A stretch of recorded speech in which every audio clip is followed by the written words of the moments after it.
히브리서 11장 보겠습니다. 히브리서 11장 1절에서 3절 말씀입니다. 히브리서 11장 1절에서 3절 말씀 다 함께 읽겠습니다. 시작. 믿음은 바라는 것들의 실상이요 보이지 않는 것들의 증거니 선진들이 이로써 증거를 얻었느니라. 믿음으로 모든 세계가 하나님의 말씀으로 지어진 줄을 우리가 아나니 보이는 것은 나타난 것으로 말미암아 된 것이 아니니라. 이 보이는 것, 모습, 보이는 외모, 보이는 현상, 또 보이는 형상, 이 보이는 것은 우리를 속이기 참 쉽습니다. 이 보이는 것을 가지고 속이기도 하고 속기도 하죠. 보이는 것을 가지고 평가를 하고 또 판단을 합니다. 이 보이는 것을 가지고 상을 주기도 하고 상을 받기도 하고 그리고 또 화를 주기도 하고 화를 받기도 합니다. 칭찬을 하기도 하고 또 욕을 하기도 하고 욕을 먹기도 합니다. 보이는 것을 가지고. 제가 얼마 전에 은퇴하신 목사님을 만났는데 이 목사님이 실제로 있었던 일을 그대로 얘기를 해주는 것입니다. 이 목사님이 목회를 오랫동안 하고 은퇴를 하고 난 후에 그 주변에 있는 장로님들과 권사님들 부부 같이 모여서 편하게 밥을 먹었대요. 밥을 먹었는데 이 목사님이 은퇴를 했으니까 편하게 얘기할 수 있는 것 아닙니까? 이런 질문을 했대요. 왜 교회에서 그토록 많은 교인들이 장로가 되려고 하고 권사가 되려고 하나? 뭐 장로 되기 위해서 권사 되기 위해서 전화도 올리고 밥 사고 왜 그러냐 물었더니 대답이 웃어야 돼요. 장로가 되면 교회 밖에서 혼인빨 잘 쓴대요. 맞아요? 그리고 교회 안에서는 말빨이 쓴다. 제가 지난 그 전에 있었던 교회에 한 집사님이 계셨는데 이 집사님이 이 공동회에 권사가 안 됐어요. 권사가 안 됐는데 권사가 안 됐는데 그 투표에서 표가 안 나와가지고 권사가 안 된 거예요. 그러니 괜찮대요. 그냥 안 돼도 아무렇지도 않더래요. 그냥 뭐 안 될 수도 있지 뭐 꼭 권사 될 필요가 뭐 있냐 이런 믿음 가지고 있었는데 그 집에를 갔는데 집에 가서 딸과 아들이 묻더래. 오늘 그 공동회 했는데 엄마 권사 안 됐냐고. 그러니 안 됐다고. 그러니 이 딸과 아들이 공통적으로 하는 말이 엄마는 30년 넘게 교회에서 신앙생활 하면서 도대체 교인들에게 어떻게 보였기에 권사가 안 됐냐고. 교회에서 어머니 존재감이 그렇게 없냐고. 도대체 교인들이 보는 엄마 신앙이 어땠냐고. 이 말을 듣는 순간에 충격을 받았습니다. 3일 동안 통곡을 했대요. 야, 내가 신앙생활을 어떻게 했냐. 자기는 바르게 한다고 했는데 어떻게 했냐. 이거죠.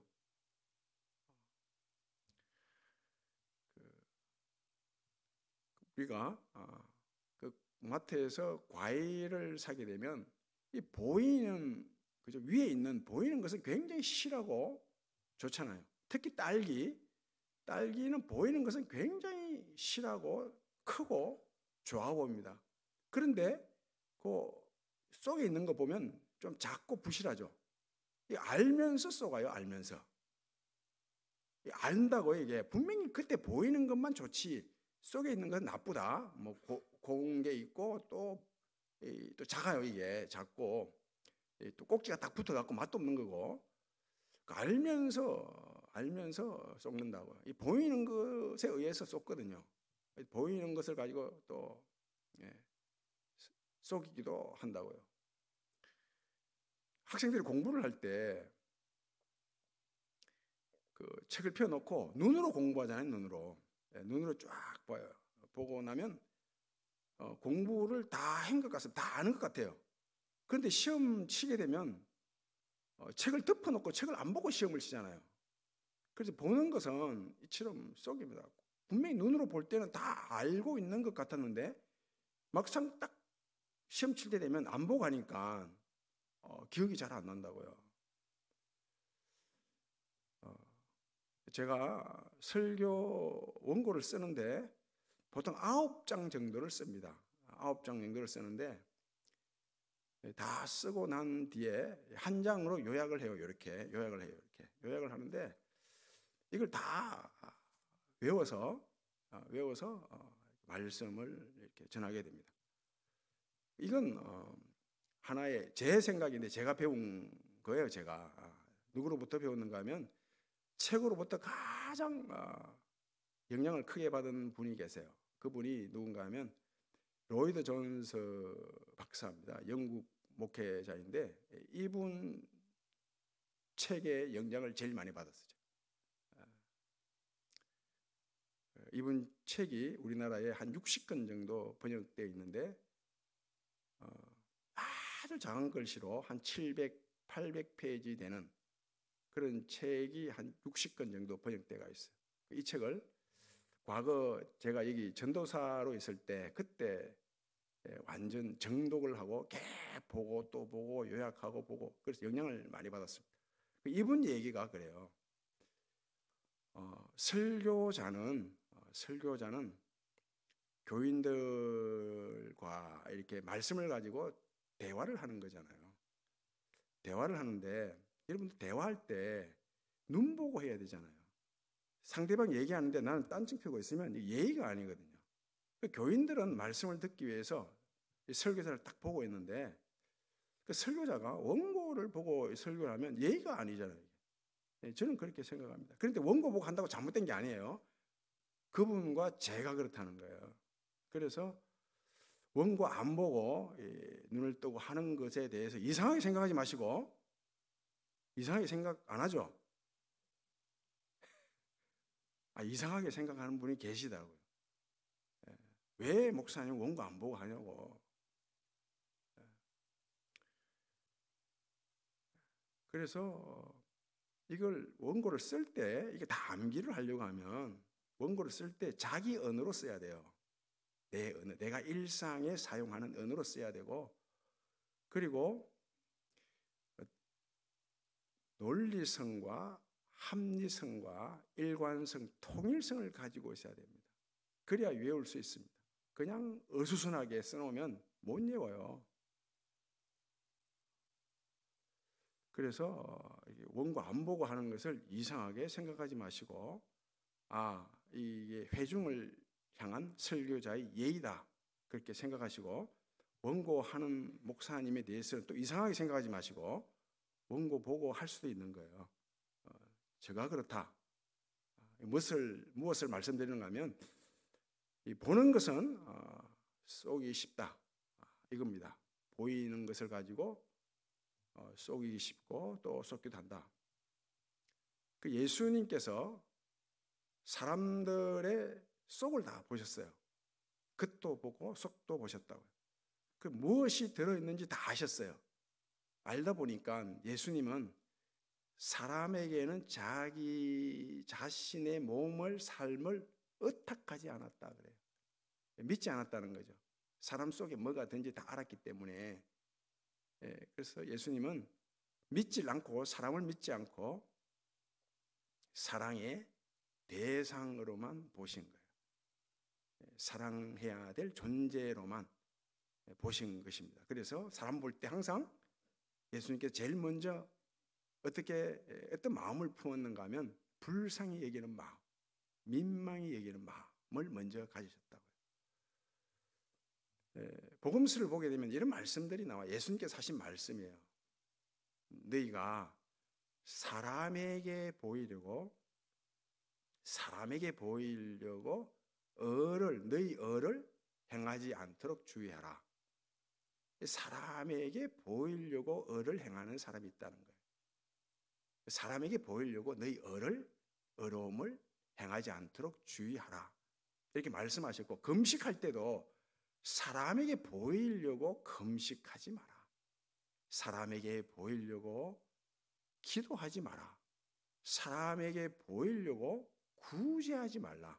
이렇게 말씀하셨습니다. 계속해서 사람에게 보이려고 금식하지 말라, 기도하지 말라, 의를 행하지 말라 말씀하셨다고. 누가복음 18장 말씀을 보게 되면 우리가 잘 아는 바리새인의 기도와 세리의 기도가 나오는데, 하나님께서 세리의 기도는 받으셨는데 바리새인의 기도는 외면했다, 받지 않았다 이렇게 말씀하잖아요. 이 바리새인의 기도가 잘못되었기에 하나님께서 받지 않았습니까? 그렇지 않습니다. 이 바리새인 기도가 잘못된 기도가 아니죠. 그리고 잘못된 삶도 아니에요. 뭐 일주일에 이틀씩 금식하고 뭐 11조하고 어려운 사람을 돕고, 이게 뭐 잘못됐습니까? 이렇게 살기 힘들거든요. 일주일에 이틀씩 금식하는 일이 얼마나 힘든데요. 하루에 한 끼만 굶어 보십시오. 눈에 베이는 게 없습니다. 왜 잘못됐냐? 하나님 받지 않았냐? 하나님 외면했냐 하면 사람에게 기도하는 거예요. 사람에게 보이려고, 사람 들으라고, 아 내가 이런 사람이다, 이걸 보여주려고 기도한 거예요. 그러니 하나님께 기도를 받지 않죠. 마태복음도 그렇고 누가복음도 그렇고 마가복음도 공관복음에 공통적으로 나오는 게 있습니다. 예수님께서 바리새인과 서기관들 향해서 자꾸 화 있을진적 이렇게 말씀하셨어요. 자비로우신 하나님께서, 예수님께서 화 있을진적 책망을 했습니다. 그러면서 외식하는 자여 그랬다고. 외식하는 자여. 이 외식한다는 것은 연기하지 말라는 거거든요. 쉽게 말하면 쇼하지 말라. 이 바리새인들과 서기관들은 사람에게 보이려고 그들의 종교 생활을 한 거예요. 이를테면 뭐 이런 말씀들 나오죠. 경문을 이마에 딱 붙이는 거죠. 이 경문이라는 것은 뭐 가로 세로 높이 3cm 정도 소가죽 통이에요. 통 안에 말씀을 집어넣는 거죠. 출애굽기 말씀, 신명기 말씀을 집어넣습니다. 그 통 안에. 어떤 말씀인가 하면 너희를 애굽 땅에서 인도하여 내신 하나님 여호와를 잊지 말라, 기억하라. 그리고 너희를 가나안 땅에 값없이 집어넣으신 하나님을 기억하라.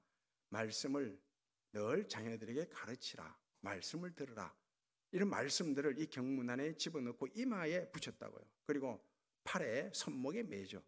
이마에 붙였다는 것은 하나님을 너희 삶의 중심에 모셔라, 이런 뜻이에요. 그리고 팔에 붙였다는 것은 너희들의 삶의 주관자, 우리들의 삶의 주관자는 하나님이시다. 하나님이 우리의 삶을 인도하신다. 이런 뜻으로 팔에 갖다 붙였다고요. 이들을 향해서 예수님께서 하신 말씀이 외식하지 말라는 거예요. 외식. 그러면서 이들은, 바리새인과 서기관들은 늘 외식하는 자들인데 시장에 가서 여러 사람들로부터 문안받는 것, 인사받는 것을 참 좋아하고, 잔치 자리에 그 윗자리에 앉는 거, 높은 자리에 앉는 것을 좋아하고, 사람들로부터 인정받기를 좋아하고, 사람들로부터 박수받는 걸 좋아하는 사람들이다. 늘 사람들 보기에, 사람들한테 보이도록 종교 생활한 거예요. 그래서 이들을 향해서 예수님께서 심하게 엄히 책망을 하시는 것입니다. 외식하지 말라는 거, 연기하지 말라는 것입니다. 예수님께서 공생애를 시작할 때 유혹을 받잖아요. 마귀로부터 유혹을 받습니다. 이 돌을 가지고 떡덩이가 되게 하라. 네가 만약에 하나님의 아들이거든, 이 돌을 가지고 떡을 만들어서 많은 사람들 보는 앞에 네가 메시아임을 증명하라는 거예요. 그리고 또 높은 성전 꼭대기에 데리고 올라가서 뛰어내리라. 그러면 땅에 닿기 전에, 땅에 닿아서 박살나기 전에 천사가 와서 딱 붙잡아 줄 것이다. 서커스라는 거예요. 그러면 얼마나 많은 사람들이 너에게 관심을 갖고 너에게 집중하겠느냐, 사람들의 이목을 끌겠느냐.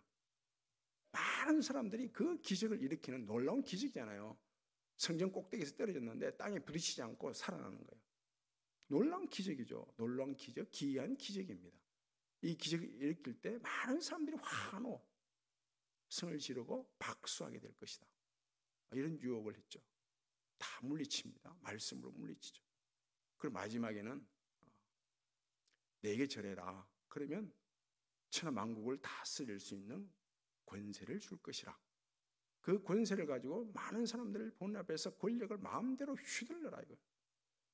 누구나 이런 유혹을 받습니다. 예수를 믿게 되면 먹고 사는 유혹이죠. 잘 먹고 잘 사는 유혹을 받게 되고, 그 다음에 받는 유혹이 어떤 유혹인가 하면 많은 사람들로부터 인정받고자 하는 유혹이에요. 내가 대단하다, 내가 잘한다, 내가 잘났다, 이런 유혹을 받는 거예요.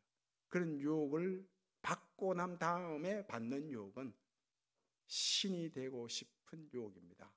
내가 마음껏 쥐고 주도하고 싶은 거예요. 다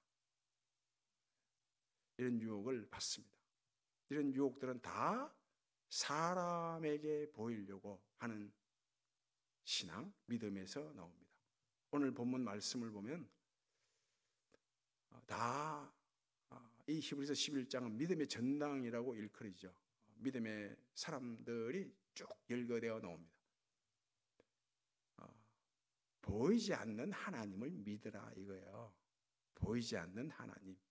말씀으로 하나님이 이 우주 만물을 창조하셨는데, 이런 말씀으로 창조하신 하나님을 믿으라. 보이지 않는 하나님을 믿으라. 그럽니다. 이 믿음의 전당에 들어간 믿음의 사람들은 다 보이지 않는 하나님을 믿었어요. 하나님께서 말씀으로 이 우주 만물을 창조하셨다. 말씀으로 우주 만물을 창조하신 하나님께서 우리의 삶에 창조 못할 게 뭐가 있겠습니까? 하나님의 은혜는 충분하다는 거죠. 먼저 아벨입니다. 아벨이 제사를 드렸고 가인이 하나님께 제사를 드렸어요. 하나님께서 아벨의 제사는 받으시고 가인의 제사는 안 받죠. 가인이 내 제사는 하나님이 안 받는다, 동생 아벨의 제사는 받으신다, 연락가지고 갑자기 순간에 돌로 쳐 죽이는 게 아니죠. 점점 이 분노가 쌓여온 거죠. 처음에는 괴롭혔겠죠. 점점 쌓여서 나중에는 참지 못해서 돌로 쳐 죽이는 거예요. 이 아벨이 드린 제사는 양새끼를 드렸다고 하죠. 왜 하나님이 아벨의 제사를 받고 가인의 제사를 받지 않았느냐 하면 뒤에 가보면 이런 말씀이 있어요. 그 재물 때문에 그랬다는, 재물 때문에. 이 아벨이 드린 제사는 양새끼를 가지고 드린 거예요. 양은 아벨이 낳는 게 아닙니다. 양새끼는 누가 낳습니까? 양어미가 낳는 거예요. 양새끼를 받는 거죠, 받는 거. 아벨이 하는 것은 새끼 낳을 때 받는 거예요. 받았어요. 받은 걸 드리는 거예요. 하나님이 주셨다. 내가 받았다, 드리고. 가인은 농사를 지은 거거든요. 농사는 내가 짓잖아요. 내가 짐승이 짓는 게 아닙니다. 내가 짓습니다. 내 걸 가지고 드린 거예요. 그래서 하나님이 안 받았다. 쉽게 말하면 그렇습니다. 하나님은 먼저 우리에게 주십니다. 주신 걸 받고 받은 걸 하나님께 다시 드리죠. 하나님 예수 그리스도를 주셨으니 우리가 받는 것 아닙니까? 그래서 나를 산 제물로 하나님께 드리죠. 성경의 전 내용은 그래요. 하나님이 은혜로 우리에게 먼저 주시고, 주신 것을 내가 받고 받은 것을 다시 하나님께 드리죠. 받고 드리고 받고 드리고의 반복입니다. 노아도 마찬가지죠. 하나님께서 방주를 만들려고 했어요. 노아는 하나님 방주를 만들려고 했는데, 치수까지 다 알려주면서 하나님 만들려고 했는데, 노아는 몰라요. 이 방주의 용도, 이 방주가 어떻게 사용되는지, 이 방주의 쓰임새가 어떠한지 전혀 몰라요. 하나님이 명령하시니 그냥 순종하는 것입니다. 말씀하시니. 그 주위에서 비난하죠. 주위에서 비난합니다. 노아가 주위에서 비난하는 사람들을 상대합니까? 그렇지 않습니다. 말씀하신 하나님, 보이지 않는 하나님을 순종함으로 믿을 뿐입니다. 아브라함도 마찬가지잖아요. 아브라함의 종들과 조카 롯의 종들이 목초지 좋은 땅을 두고 서로 다투고 싸우죠. 아브라함이 양보하죠. 롯이 먼저 선택을 합니다. 선택하라고 양보해요. 롯이 선택하는 것은 보기 좋은 거예요. 보기. 넉넉한 땅, 아주 비옥한 땅, 보암직하고 탐스러운 땅을 선택하죠. 그러나 아브라함은 그렇지 않습니다. 멀리 하나님이 동서남북을 바라보라고 하잖아요. 하나님 말씀하신 동서남북을 바라보고 믿고 그 땅을 선택하게 됩니다. 이삭도 마찬가지 아닙니까? 이삭 우물을 팠는데 물이 나와요. 농사를 지었는데 많은 결실을 가져오죠. 그러니 블레셋 사람들이 해코지를 합니다. 해코지를 해요. 우물을 메우죠. 이삭이 블레셋 사람들을 상대합니까? 상대하지 않습니다. 내가 우물을 팠는데 물 나오게 하신 이는 하나님이시다. 하나님이 주셨다고 해서 다시 자리를 옮겨서 우물을 판다고요. 그 물이 나오죠. 물을 주시는 하나님을 믿었다고요. 야곱도 마찬가지 아닙니까? 자기를 죽이려고 하는 에서를 상대합니까? 라반을 상대합니까? 그렇지 않습니다.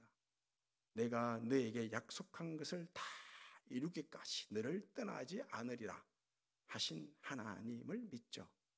보이지 않는 하나님, 하나님의 약속을 믿는 것입니다. 요셉도 마찬가지 아닙니까?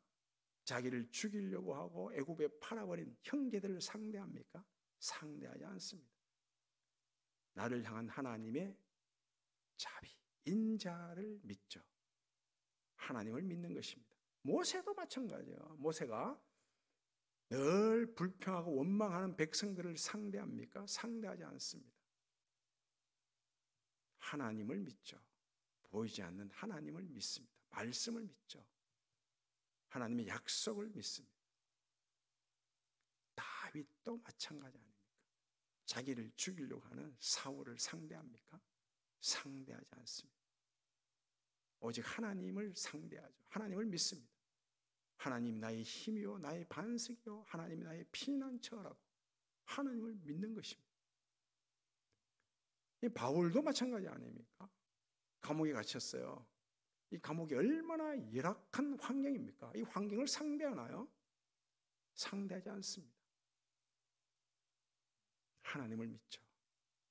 신실하신 하나님, 변함없는 하나님을 믿습니다. 재벌 회장이 우리 집에 와서 몰래 들어와 가지고 쌀통을 훔쳐가고 반찬통을 훔쳐가고 그래 하겠습니까? 안 하죠. 재벌 회장인데 뭐가 아쉬워서 강도질을 하겠어요. 재벌 회장은 어떤 집에 들어가서 반찬을 훔기고 쌀통을 훔치지 않습니다. 다윗이 왕이 되고 난 다음에 그 당시 왕이라면 절대 권력을 가지고 있어요. 절대 권력. 다 자기 것 아닙니까? 다 자기 거예요. 다 자기 건데 어느 날 강도가 되죠. 강도가 되어 남의 아내를 빼앗고 충신을 죽이죠. 하나님께서 나단 선지자를 통해서 지적합니다. 나단 선지자가 다윗을 향해서 하는 말이 이렇습니다.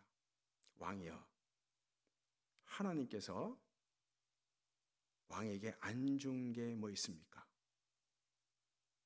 사울 왕의 집을 줬고 사울 왕의 아내가 많았는데 아내들을 다 주었는데 뭐가 부족해서 남의 아내를 강도가 되어 빼앗아옵니까? 그런다고요. 만약 사울 왕의 집을 주고 사울 아내들을 다 주었는데 그것이 부족했다면 이것도 주고 저것도 주고 더 주었을 것인데 왜 강도가 되어 뺏어옵니까? 그런다고요. 다윗이 영적 침체기에 빠진 거예요. 그 전쟁을 하는데 지금까지는 전쟁을 하면 항상 앞장섰다고요. 그 전쟁하는데 전쟁에 앞장서지 않고 왕궁에서 그냥 거닐지 않습니까? 영적 침체예요. 바람이 든 거예요, 바람. 그러자 하나님의 은혜는 충분한데 지금까지 충분한 하나님의 은혜가 다윗과 함께 했는데 다윗이 이것을 놓쳐버려요. 부족하다는 하나님의 은혜가. 그러니 강도짓 하는 것 아니겠습니까? 이걸 깨닫는다고요. 깨달아서 성령을 거두어가지 말라고. 그 이후에 이 사건 이후에 다윗의 행적 그 삶을 보면 그래요. 하나님의 은혜가 충분하다고 여깁니다. 심지어는 아들 압살롬이 반란을 일으켜서 왕궁을 쫓겨나는데 쫓겨나는 것도 하나님의 은혜다. 그런다고요. 야야, 내가 쫓겨날만 하니까 쫓겨난다 왕궁에서. 그럽니다. 쫓겨남의 은혜. 네, 쫓겨나는 것도 은혜예요. 하나님의 은혜는 충분하다. 이걸 알게 되는 거예요. 우주 만물을 만드신 하나님께서 우리에게 베푼 은혜는 충분한 은혜죠. 부족한 은혜가 아닙니다. 프란시스의 친구 브릿지 마사오가 있는데 이 마사오가 친구가 프란시스에게 물어요. 야, 왜 그토록 많은 사람들이 우리 프란시스 하고 당신을 존경하냐, 니를 존경하냐, 네가 대단하다고 너를 짙게 세우냐 그런다고요. 나도 잘 모르겠다. 프란시스가 그런다고요. 아마 이것 같다. 잘 모르겠는데 왜 사람들이 나를 뭐 그렇게 높이고 존경하고 나를 따르는지 나 잘 모르겠는데 아마 이것 같다. 그러면서 이런 말을 한다고요. 하나님께서 하늘에서 이 땅에 살고 있는 모든 사람들을 살피고 또 살폈는데 가장 무가치한 사람, 가장 무능한 사람, 가장 무자격자, 가장 볼품없는 사람, 아무것도 가지고 있지 않는 자를 골랐는데 그게 바로 내다. 아무것도 없는 자, 가장 무가치하고 가장 볼품없고 가장 무능하고 가장 무자격자에게는 어떤 걸 줘도 은혜죠. 돈이 하나도 없어요 내게. 그런데 1,000원만 줘도 이 1,000원이 은혜 아니에요?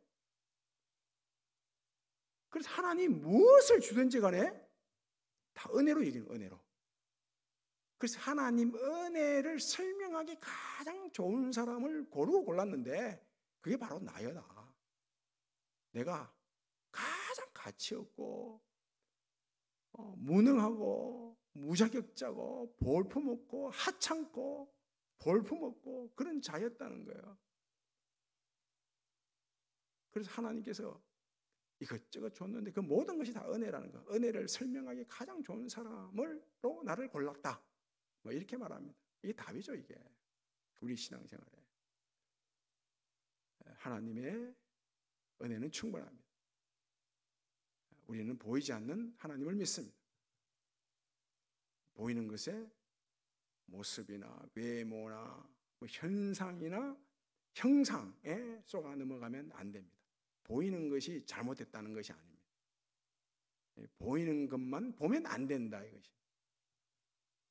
보이지 않는 하나님을 먼저 믿으셔야 됩니다. 보이지 않는 하나님을 믿게 되면 어떤 신앙 고백이 나오는가 하면 내가 이제 살아도 주를 위해서 살고 죽어도 주를 위해서 죽고 사나 죽으나 내가 주의 것이다. 나는 가장 무익한 종이다. 지극히 작은 자다. 이런 고백이 나옵니다. 그리고 역으로 우리 기독교 진리는 순한 진리죠. 순한 진리. 역으로 내가 살아도 주를 위해서 살고 죽어도 주를 위해서 죽고 사나 죽으나 내가 다 주의 것이다. 내가 가장 무익한 종이다. 내가 지극히 작은 자다. 이런 의식, 믿음을 가지고 살아가면 이 하나님의 충분한 은혜가 내게 임하고 틀림없는 하나님의 힘이 내게 임합니다. 먼저 전능하신 하나님의 은혜, 충분한 하나님의 은혜를 믿게 되면 사나 죽으나 내가 주의 것이다 이런 고백이 나오고, 또 사나 죽으나 내가 주님의 것입니다 이런 믿음으로 살아가게 되면 하나님의 충분한 은혜가 임하게 된다고요. 보이지 않는 하나님, 말씀으로 우주 만물을 창조하신 하나님, 이 말씀을 믿는, 하나님의 약속을 믿는, 나와 함께 하시는 이 하나님을 믿는 믿음으로 살아가 늘 충분한 은혜, 틀림없는 힘이 여러분들과 함께하는 그런 복이 있기를 바랍니다. 아버지 하나님, 하나님의 은혜는 충분한 은혜입니다. 틀림없는 힘입니다. 하나님의 이 전능하신 은혜, 충분하신 은혜를 믿고 틀림없는 하나님의 힘을 믿는 믿음으로 살아가 우리가 사나 죽으나 우리의 삶이, 인생이, 운명이 하나님의 그 힘을 날마다 고백하며 살아갈 때 우리의 삶의 기쁨이 충만케 주옵소서. 예수님 이름으로 기도하옵나이다.